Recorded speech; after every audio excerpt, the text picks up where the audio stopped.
Hello students, welcome back to our channel. అందరూ ఎలా ఉన్నారు గైస్? అందరూ బాగానే ఉన్నారు అనుకుంటున్నా. ఇకపోతే ఇవాళ మన వీడియో ఏంటంటే జగనన్న అమ్మఒడి స్కీమ్కి సంబంధించి లేటెస్ట్గా అయితే మనకు ఇప్పుడే ఒక గుడ్ న్యూస్ రావడం అయితే జరిగిందనమాట. హైకోర్టు నుంచి చూసుకున్నట్లయితే మనకు రీసెంట్గా చూసుకున్నట్లయితే ఆల్రెడీ ఏపీ గవర్నమెంట్కి సంబంధించి ఏ స్కీమ్స్ అయితే పెండింగ్ ఉన్నాయో, ఏ పథకాలు ఇంకా పెండింగ్లో ఉన్నాయో అవన్నీ కూడా మనకు రీసెంట్గా హైకోర్టు నుంచి మనకు పర్మిషన్స్ వచ్చి రిలీజ్ చేయడం అయితే జరిగిందనమాట.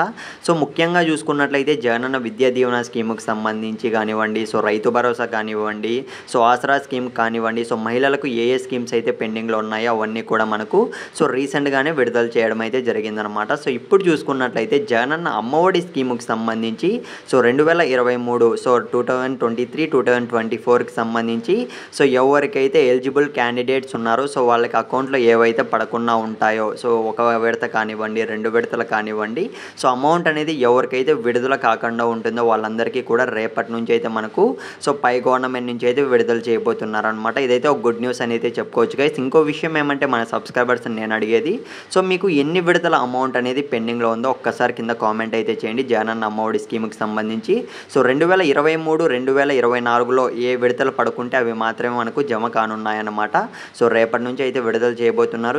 ఎప్పటి వరకు పడతాయన్న విషయానికి వస్తే నెక్స్ట్ మంత్ 2 వరకు మాత్రమే మనకు అకౌంట్లో అమౌంట్ అనేది జమ కానున్నాయి. వెయిట్ చేద్దాం.